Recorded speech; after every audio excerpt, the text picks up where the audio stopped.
କଥା ହେଲେ ତ କ'ଣ କହିଲେ ସ୍ୱାସ୍ଥ୍ୟମନ୍ତ୍ରୀ ଆପଣଙ୍କ ସହିତ କଥା ସେ ମୁଁ କେତେ ତ କଲ୍ ଆସୁଛି ମୁଁ ଜାଣିପାରୁନି ମୋ ସହିତ କଥା ହେଲେ ଆଙ୍କ ସହିତ ମୋ ଆଫ୍ସାଇଡ଼୍ କଥା ହେଇଯାଉଛି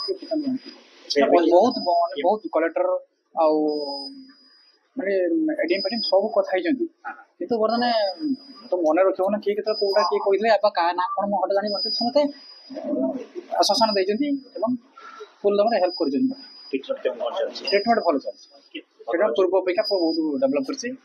ହଁ କଥା ହେଇଛନ୍ତି ପୁରାପୁରି ମୋ ପୁଅର ରିକ୍ସ ନେଇଛନ୍ତି ମାନେ ଭଲ ହେଇକି ଘରକୁ ଯିବା ପର୍ଯ୍ୟନ୍ତ ପୁରା ରିକ୍ସ ନେବେ କହିଛନ୍ତି କିଛି ଟେନସନ୍ ନାହିଁ କହିଛନ୍ତି ପୁରା ଘରେ ସୁସ୍ଥ ହେଇକି ମାନେ ଚାଲିକି ଯିବା ପର୍ଯ୍ୟନ୍ତ ପୁରାପୁରି ବୁଝିବେ କହିଛନ୍ତି। ଏଇଠି ଟ୍ରିଟମେଣ୍ଟ ଠିକ୍ ଠାକ୍ ଚାଲିଛି ପୁଅ ବି ଆଗ ଅପେକ୍ଷା ଉନ୍ନତ ବି ଶରୀର ହେଇଛି ଆଜି ବି ଖାଦ୍ୟ ଖାଇଛି ଏମିତି ନର୍ମାଲ୍ ଖାଉଥିଲା ଆଜି ଭାତ ଖାଇଛି ସୁସ୍ଥ ହେଇ ଘରକୁ ଯିବା ପର୍ଯ୍ୟନ୍ତ କହିଛନ୍ତି ସମସ୍ତେ ଦାୟିତ୍ୱ ନେଇଛନ୍ତି ବୁଝିକି ଛୁଆକୁ ଛାଡ଼ିବା ପର୍ଯ୍ୟନ୍ତ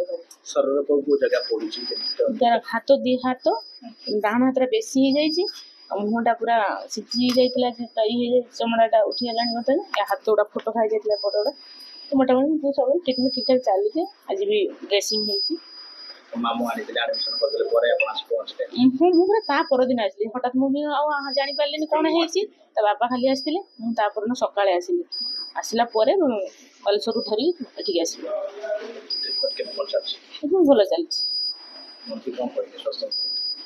କହିଲେ ସେ ବର୍ତ୍ତମାନ ତୁମ ଛୁଆ ନୁହେଁ ମୋ ଛୁଆ ମାନେ ଯେତେ ଛୁଆ ଯାହା ଯେମିତି ଲାଗିବ ଯେତେ ପର୍ଯ୍ୟନ୍ତ ଛୁଆ ସୁସ୍ଥ ହେବ ମୋଟାମୋଟି ତା ଦେହ ସାଙ୍ଗରେ ପୁରା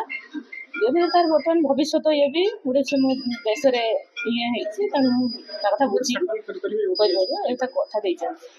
କେତେ କଷ୍ଟ ଲାଗୁଛି ଚେଷ୍ଟା କରିଥିଲେ ଆପଣ ପୁଅଟାକୁ ବଞ୍ଚେଇବା ପାଇଁ କିନ୍ତୁ